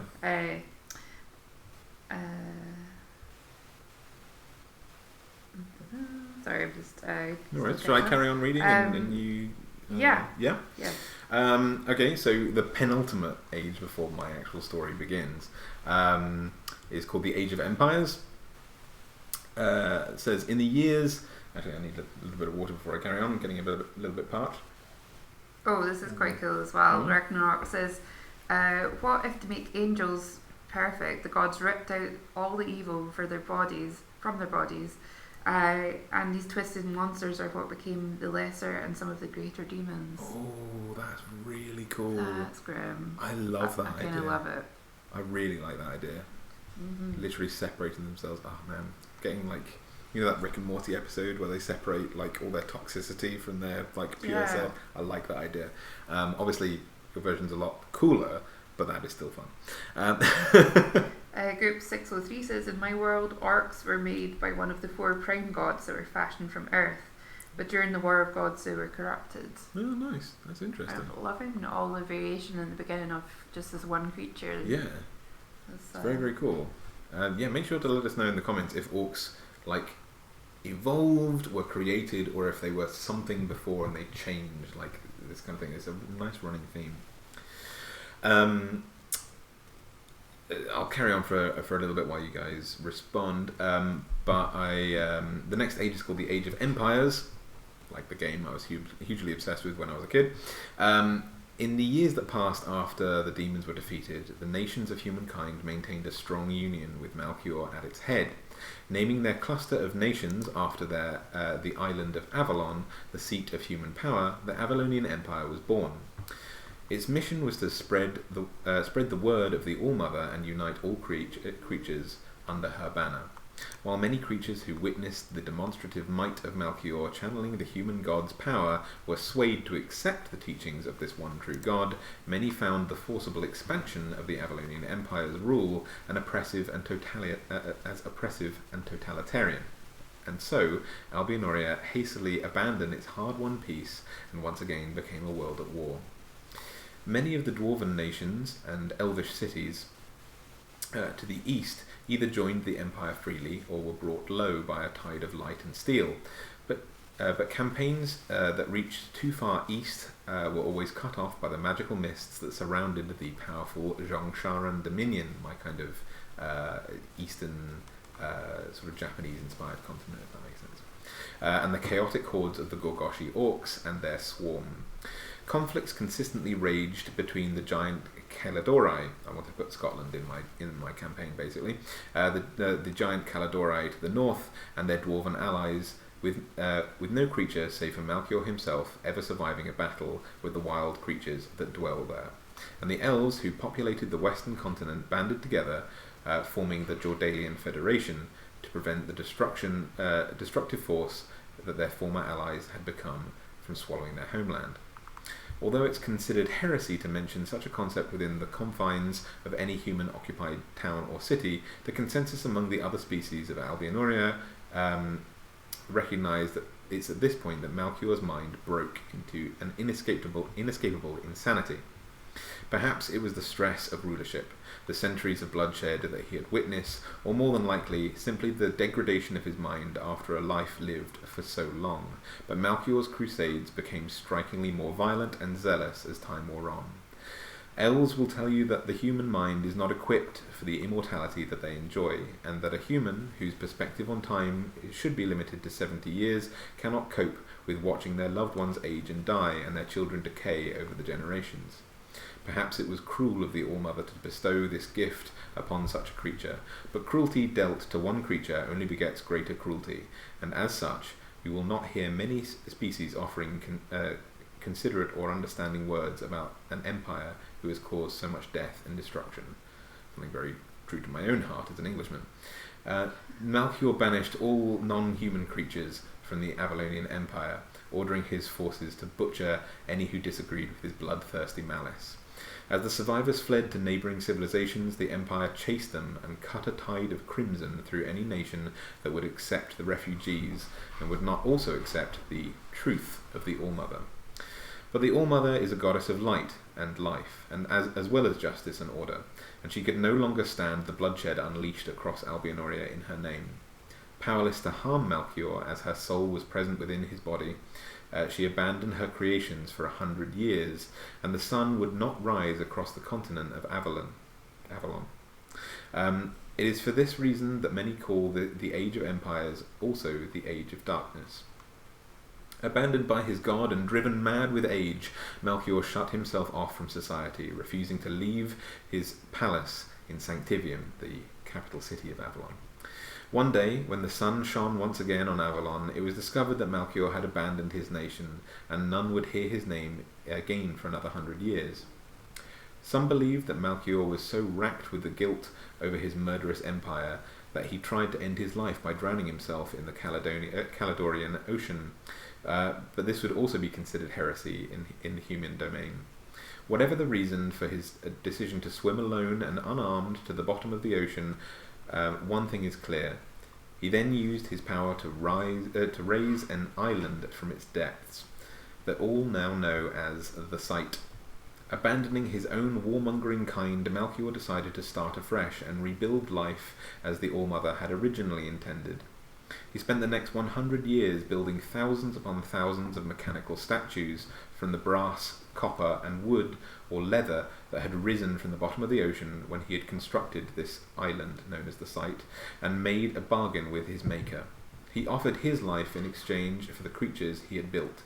and that they would not be held accountable for his sins. He placed himself in the centre of the sight and released every part of the All-Mother's soul within him, ending his long life, petrifying his body into a statue of pure gold, and giving rise to the machine creatures known as cogs, which I didn't realise were a thing when I originally wrote this about 10 or 15 years ago, whatever it was when I first started making this, but Warforged, basically. That's the end of the Age of Empires, and there's another age to come. But if you guys have some more questions, I'd love to.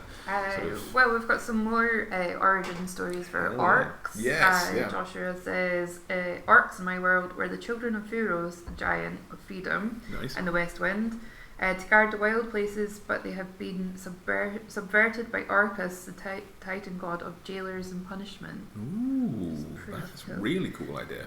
Millskunk says, orcs in my world are what mountain elves became. Oh, that's cool. It's a mixture of evolution and magic, but more it's the elves are highly magical, refined orcs rather than orcs being perverted elves. That's a really cool idea.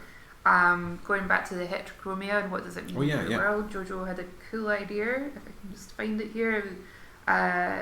Maybe one eye into the future and one eye into the past. Oh, that's very cool. That sort of suits ancient Greek mythology as well, with the idea of oracles having to give up their sight and things like that. So maybe seeing into the future costs you a portion of whoever you were and separates you a little bit. Maybe a bit Horcruxy, actually. You could tie that kind of thing into it. Apocalyptic Moth has some really cool ideas. Again, some questions to get you thinking about your world building. Cool. It's reminding me, their questions are reminding me of your RPG character book that you have. You know, the one that has all the questions to ask yourself. Yeah. So what happens when a humanoid has a mind flayer tadpole in their brain and begin to transform, but the tadpole is surgically removed? Ooh. What are the physical and mental scars? That's a really cool idea. We recently had in my sci-fi campaign, one of the players was the sci-fi equivalent of a warlock, and had picked the kind of great old ones. I basically made the Illithids an ancient race in this thing, and it turns out that his psionic powers were the result of him actually being a intellect devourer inside the body of someone. That's what happened when he made the pact, but he had forgotten that he was an intellect devourer and just believed that he was this person that he was inhabiting. So I think maybe something along those lines of like having some psionic abilities. Maybe it changes them permanently a little bit, but can they eat and things like this? Maybe they can't speak, just like mind flayers can't speak without putting one of their tentacles down their throat. Maybe they lose their tongue or something. They can only speak like psionically or something. I don't know. Very cool. Mary D. Young says, I figure the orcs could have been a great people, but their alliance with the dark deity to further their power. Where's the second part of that? So they became hideous orcs, the hideous orcs that we know and hate due to their allying themselves with the dark deity. I like that idea very much. Group 603 says, I don't have elves as immortal in my world, but I do use the eye crescents that appear when they're about to die. In my world, the crescent moon is a symbol of the world's Grim Reaper called the Huntsman. Oh, that's a really nice idea. Yeah, good idea.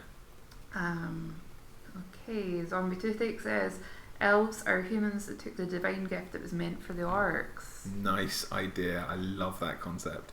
I talked a little bit about like elves being maybe like the next step, or like having evolved from humans in one of my world building videos, and I'm glad that you have come up with a version that is much cooler than I could have possibly imagined. Ragnarok says, I'm really sorry if I'm spamming, but I just get a bit D&D crazy. Feel free to spam. We're all with you. Like that's why we're here. That's why this channel exists. York says, in my world, after fighting in an over 9,000 year war, dragons and giants retreated to bide their time, in order to diversify and grow in numbers as per the words of their gods. That's a really cool idea. I like that. And it's also a good, like, the war is definitely not over, and it's raging on for so much longer than mortal creatures can possibly comprehend, that this is just a break for them. I like that idea. Gluttony says, I think the name Warforged fits as an alternative for cogs. Yep. Even though these creations shall not be judged for their creator's sin, they shall still bear a name as reformation. Yeah, I think that's a really good idea. And maybe I'll use it as a kind of slur for cogs in my world. Allow Warforged to be used because maybe that's what elves call the cogs. They are forged of a repenting creature who essentially is an avatar of war. I like that very much. And James from our party has nice. joined. James, nice to meet you.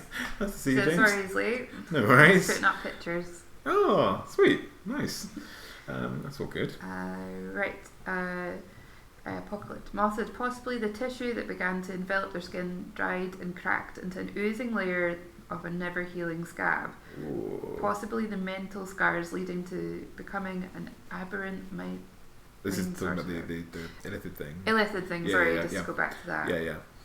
Rather than orcs, I was like, oh god, the orcs, no wonder they're in pain. But no, that's a really good idea. Especially because mind flayers are supposed to have this kind of slime around them, and if they can break free of the elder brain's control, they tend to like desiccate and become almost undead. So having that kind of like cracked skin, that's a really good attention to detail. I like that a lot.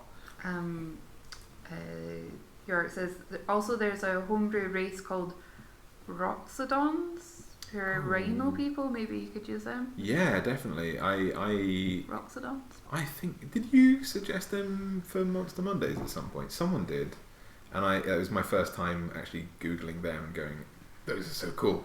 So I may very well have to. Although I'm trying to limit the amount of things that my players can be because I have already put dozens in there, and a lot of them are homebrew, and a lot of them are from various different things.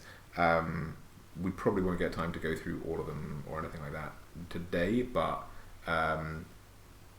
probably. If it's cool, basically, I have a hard time saying no to allowing my players having more exciting things to play. Jojo is suggesting a slightly different take on orcs. Orcs could have been very anti-materialistic and more spiritually minded. That's very cool. I like that idea. That's cool. After them being colonized and driven back. That's a really nice idea. I like that a lot. It's very kind of Warcraft orcs are kind of a bit more spiritual and in tune with the natural world, and it's not seen as a kind of like a developmental setback. It's just seen as striving for something less financial in their reality. I like that a lot. It's good, cool. Gluttony says, with this discussion of aberrations, what will your lore for creatures of the far realm be? Nightmares on Perfect. So, basically, I went a bit H.P. Lovecraft happy in the last time that we played this campaign.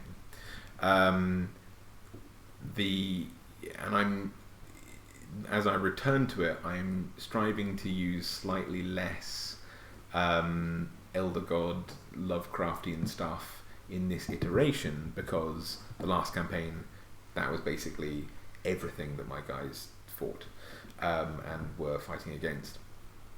I had created this thing called the Klexki, which had an intentionally hard to pronounce name. It had too many consonants in there. It was something that you shouldn't be able to pronounce if you still had a tongue, basically. That was intentional because I wanted my players, when they read this word or translated or whatever, to tell me what they thought it sounded like, basically. And the idea is that none of us as human beings would be able to pronounce this word properly in a very Lovecraftian move.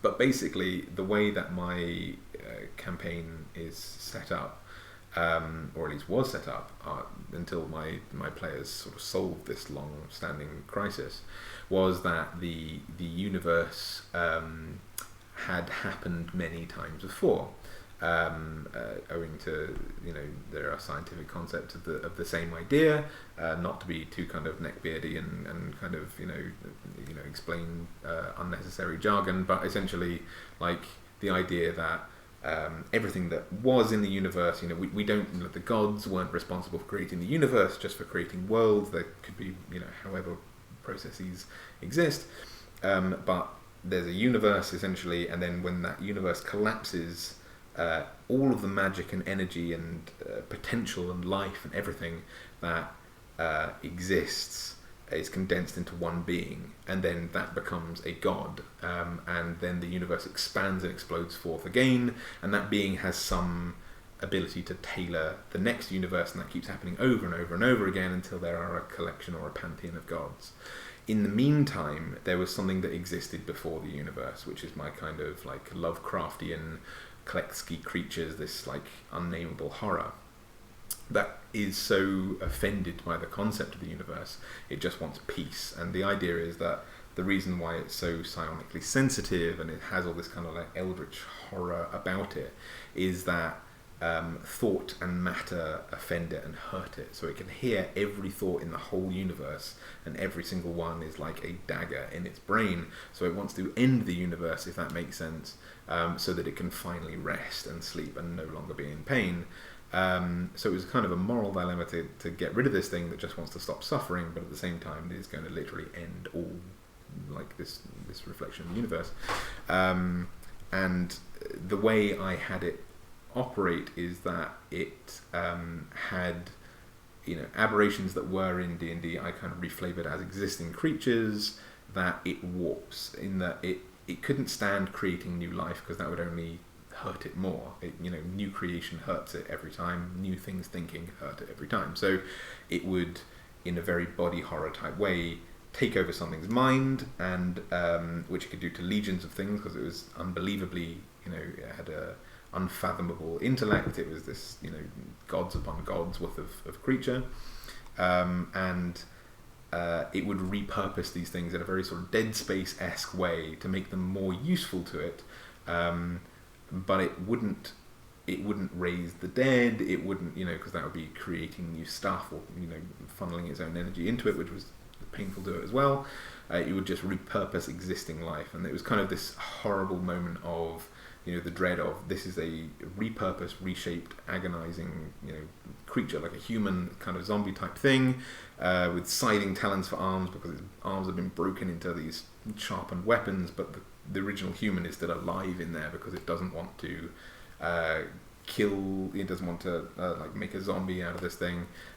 It needs to use its mind to control it, but also doesn't want to create new life. So that was my kind of whole campaign, and basically with my players solving that thing, ending the life of this Kalexki thing, I wanted to depart away from elder gods and aberrations and things like that in my next campaign, so that we can have some slightly different enemies, and I can explore different sections of the monster manual, rather than just constantly sticking to aberrations, which are absolutely my favourite, if that is not very clear from my descriptions.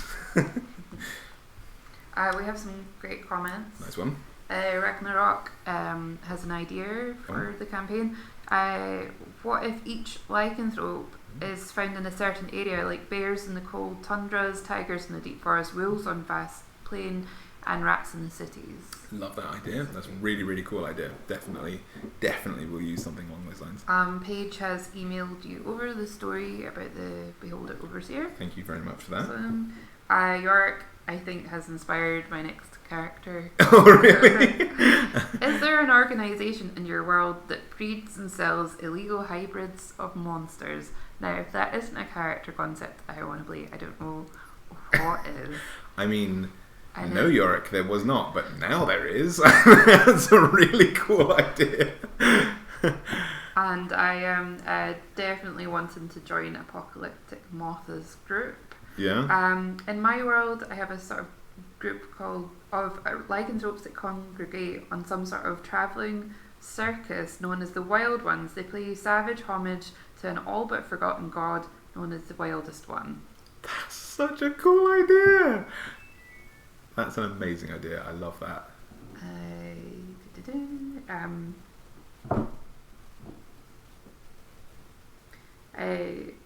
Yeah, so people are talking about that concept as well. Jojo's suggesting that the lycanthropes could just be absorbing the energy of the places around them. Yeah. Kind of elf-like again, with the whole snow elves and sea elves and stuff, but in what a different god or different primal energies interpretation of that might be. I really like that idea. Marcus says, after all, the lycan should be a merge of man and the most well-adapted animal in the region. Perfect. The apex predator, or in the rat's case, straight up ruthless. Yeah, apex scavenger, apex survivor, let's say. is a really, really good idea. Andrea says that's horrific. I love it, and I couldn't agree more.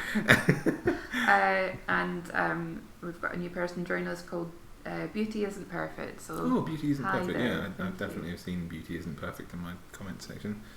I've got one more age to read. Should I carry on while people have a chance to say stuff? Feel free to keep commenting, guys. Nice one.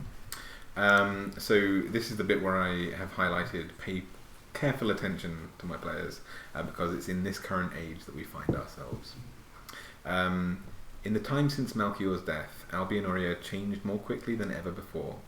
The ecclesiarchy, rather than becoming weakened by Malchior's death, only grew in its zealotry, rewriting and smoothing over elements of history to define Malchior as a martyr saint and simply ignoring his abandonment of his empire that he had created, i.e. the invention of ancient fake news. The noble houses of Avalon fought for control over the empire, eventually settling on a long line of House Costigan, which now sits on the throne to this day. The might of the empire was artificially inflated through great shows of strength and even more conflict, as the blue and gold banners of Avalon were planted on lands rich with material resources. The Cogs, or Warforged, eventually travelled south to Avalon in search of humankind, obsessed with serving the creators of their maker, despite Malchior's explicit actual instructions, or intentions rather. They were quickly welcomed into the Avalonian Empire as seemingly willing servants or a slave race, and an army of almost indestructible soldiers to throw on the front lines of conflicts across the world. Avalonian scientists reverse engineered many of these creatures and used their discoveries to immensely advance the steam and magical technology of the Empire, eclipsing almost all civilizations who make their home on Albionoria and asserting an unapproachable dominance of power. These discoveries led to the developments of machines, mass production of goods, firearms, and revolutionized life for those living in the Avalonian Empire. It is 175 years later, after the first cog washed up on human shores, that our adventure takes place. So essentially my world now looks, despite having been very fantasy based, is very heavily inspired aesthetically by the 1800s to 1900s, and very much sort of if you play the Dishonored games, that kind of feeling that it's very imperial looking, very artistic and ornate, very city based campaign that we find ourselves in now with a lot of steampunk tech. Some comments to point out. Nice one. Since we've got James, I think, in our comment section as well, it might be worth mentioning that nilbogs have been mentioned. Hey, Mr. Nilbugs. Yeah, the closest I've ever seen a player to actually losing his mind. Imploding with rage during it. Which says, you inspired me with your Nilbog video to make one in my own game. Nice. He has manipulated a wizard into creating a shark bunny monstrosity and a giant radioactive hamster out of a child's pet. I love everything about what you just said. There is not a single word in that sentence that I don't love. The wizard is in a tower with the Nilbog. The players are simply told it's protected by magic seals. The players will go there and discover they're actual magic seals like the animal. That's fantastic. I love it. That's wonderful. Yeah. 10 out of 10 world building. I'm very pleased with everything about that. Apocalyptic Moth is back. In my main two civilizations, magic is seen as dangerous, and thus its sale is illegal. The main Thieves Guild, the Tapestry, which is an awesome name, cool, runs the arcane underground where illegal goods and services are traded. Love that very, very much. James is asking why I brought up nilbogs. Do you want to explain that? We didn't bring up nilbogs, James. I don't know why you're seeing the word nilbog in the comments. It's just there's something wrong with your eyes, obviously. One of the players who DM'd a campaign when I was in my kind of like burnout phase for D&D tortured one of the other players with a nilbog. Basically just being his kind of little Mr. Mizzle Pizlick or whatever it is from Superman. And just only appearing in his peripheral vision and being just the most annoying thing in existence, and it was beautiful DMing. It was wonderful. So if you watch my Nilbog video, then you'll know what I'm talking about. But yeah, that was it's beautiful. It's become a bit of an in-joke among our party. Yeah, hey Mr. Page knows. Yeah. Jojo's got a really important question actually. How high is the social mobility in your cities? Ooh. As a player in the game, that's like pretty important to know. So. It's. I don't know if I want to spoil too much for one of my own players, actually, but We've got James in here. Oh as yeah, well. of course, two of my players. What I will say is that there is a very steep class divide, as there is, nobility exists, royalty exists, and obviously with industry being a very cold and unfeeling, the nature of mechanisms being reflected on society. Industry is an impossible, unstoppable force, and people who can't keep up with it in this world, it's kind of very dystopian. So the poor only get poorer, the rich only get richer, as in our own world, and it's kind of that kind of feeling. But in I'm not the first to do a sinister twist on ecclesiarchy. It's everywhere you look in media, but it's still fun, and that's the main part of D&D. So I do have a kind of Night's Watch style element to my ecclesiarchy, that people can become exempt from tax if they choose to become a monk, and if they want to go back to their normal life, they can do so absolutely freely, as long as they pay their entire debts up front, which almost no one can do, basically. So you're kind of locked into this ecclesiastical system, but you can rise up through the ranks quite quickly in the Avalonian Empire, at least, as long as you're human, because again, it's not fresh or new, but it is interesting to explore that humans are not particularly nice creatures in my campaign, because I like a bit of grit, I like a bit of awful, I like dark and gloomy situations that my players have to shine a light on and be the radiating hope within an otherwise gloomy and apocalyptic den of iniquity that I create in my D&D campaigns. So I can't go into too much depth about that, but that's, it's not too much, basically. Your Nilbog video also inspired Beauty Isn't Perfect to put one in her campaign Nice. well. So there seems to be a lot of Nilbog spawning. Good, I'm so on. glad. Almost no one had heard of Nilbogs before, none of my party had heard of Nilbogs before we encountered one for the first time, and a lot of people in the comment section when I made the Nilbog video had not heard of them either, and they are now one of my absolute favourite creatures, and I'm so glad that if you had not heard of them or had not thought to use them and have been inspired to do so, I'm glad that I could have been any part of that experience. I am going to petition Wizards of the Coast to employ Apocalyptic Moth now, because they're bringing some gold here. Yeah. The Niyogi in my world have a subterranean society focused around the heart of the first red dragon. They use the heat that it constantly pumps to power their alien technologies. That's so well thought through. That is so good. If you're not working for Wizards of the Coast, I would be surprised, because that is just a good idea. Mm-hmm. Good grief. Yorick is asking if Mind Flayers are playable in your world as well. I really want them to be, especially because I think as of today, Hero Forge, whose miniatures I really, really love, have allowed you to make your own Mind Flayer miniatures. I love every part of allowing Mind Flayers to be playable. I'm a big kind of fan of vampires and things like that. I think everybody who's watched any of my videos know how obsessed with vampires I am.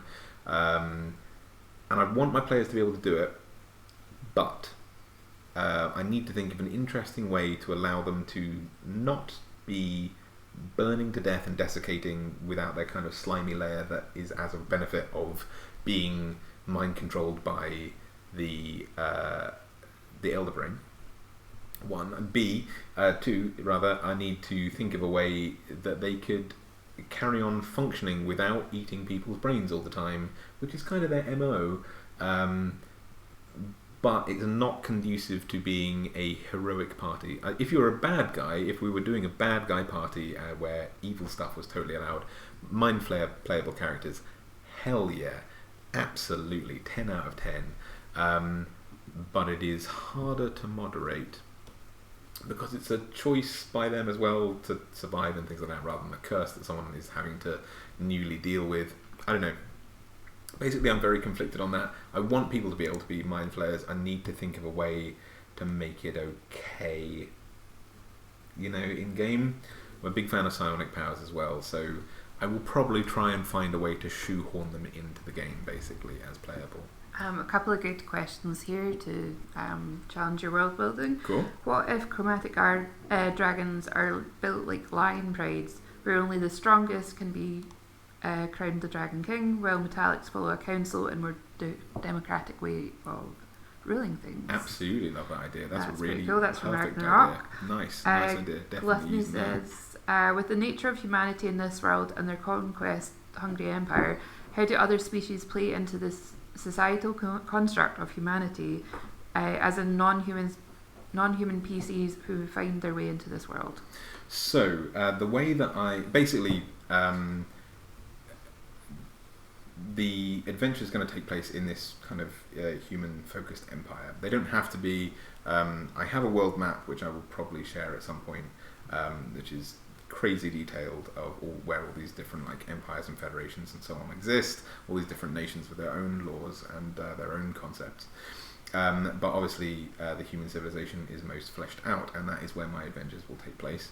Other creatures are allowed to live within the confines of human cities and things like that. The xenophobia of Malchior's day is not quite as strong, but other species are persecuted. Those who were part of the original alliance, things like high elves and dwarves and gnomes and things like that, are seen as kind of second-class citizens, and anything more alien than that are sort of seen as, I don't know, the other horrible things that humans treat things as, dirty or criminal or whatever. This kind of heavy prejudice, basically. It's something that I really like to explore in my campaigns, because again, I don't want to get too kind of deep into myself and all this kind of stuff, but as a very being fortunate enough to be a white middle class English person who lives in Scotland, there's a lot of guilt about my ancestry and what my people have done and the privilege that I live under, and I'd like kind of challenging that through NPCs being a kind of stereotype of that, and giving my players the catharsis of rebelling against that, if that makes sense. So having tieflings, they're all thieves or whatever, and having my players prove that person wrong is quite a nice story, and also a challenge for them to overcome that is not me throwing a trap in their way. Like, the challenge is, how do you barter with this person who is starting off thinking that you're criminal, even though you've never done anything wrong? So it gives me something to make, speech-based encounters are way more important to me in my campaigns, and clues and riddles and mysteries are much more important to me than combat ever is. So I really want to make that as challenging on my players as a dungeon would be, that kind of thing. So that's kind of where we're set up. As it is, my players will be applying for jobs in a kind of whimsical sense under a group of people called the Adventurers Guild. We'll be using Acquisitions Incorporated, their amazing book. If you've not got that for D&D, please definitely get it. It's really, really fun and good utility as a DM. So they'll be applying for the roles that are featured in the Acquisitions Incorporated book under the guise of the Adventurers Guild, which are a society that is kind of run by goblins, which are very money hungry in my campaign world, and they have struck a deal with all existing governments that anyone who applies for a job in this Adventurers Guild will help out wherever they're set up as a franchise, but they are not part of they're exempt from conscriptions and wars and things along those lines because they're willingly putting themselves in harm's way. So essentially, as long as they have this badge on their shoulder or something, or they have some kind of certification to say, I'm part of the Adventurers Guild, humans may view these characters with derision, but they can demonstrate, like, hey, technically I have legal documentation that you have to be okay with me being here, but your personal opinions about me can be very varied. You don't, that kind of thing. So I wanted my players to be able to be anything from any culture, even if they are at war with humans right now, but they are in agreement, basically, that they are allowed to be there and conducting themselves in a heroic manner outside of the jurisdiction of any kind of military. So, they can suffer through trials of prejudice, but not be immediately thrown in jail just for existing, that kind of thing. Mary D. Young says, when I DM'd a session, I had a character who was half Mind Flayer. He was a great character, but after eating so many cultist brains, he was nearly driven crazy. Which is a pretty cool concept, that the Mind Flayer is influenced by who or what they've eaten. I'm a big fan of iZombie. If you've ever watched that, I love that idea of like getting memories and skills temporarily from people whose brains that person eats. Goop says, in my campaign I explained that the missing chromatic dragons were accidentally destroyed by the first kobolds who got bored watching the eggs and started tinkering with explosives. That's brilliant. That's really cool. This is quite cool. This is a pretty cool concept.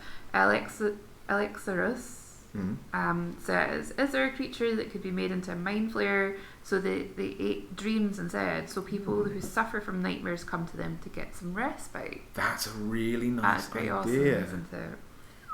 Blatter really cool. Says hello. Hello. Oh, James has retracted his message. Were you leaving? What were you writing, James?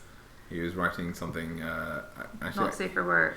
No, actually, I think I know. I've asked all my players to keep their races and classes kind of quiet from the rest of the party, so that can be revealed through gameplay. So it may be him rethinking about his choice of playable species after I've just said how much trouble he's going to be in for not necessarily picking humans. So that could be, maybe that's it. Right. Apocalyptic Moth again says, with one of my religions, to become a priest of Valis Targrid, you must pass through a wall of fire. After 3 days, your burns are miraculously healed. You're seen as pure, and if you lied, you're burned. That's so cool. I love that idea that, like, you will be burnt horribly for 3 days, and that's your suffering. You're isolated from society, seen as unclean and rejected by their gods. That's so badass. I love that so much. Right.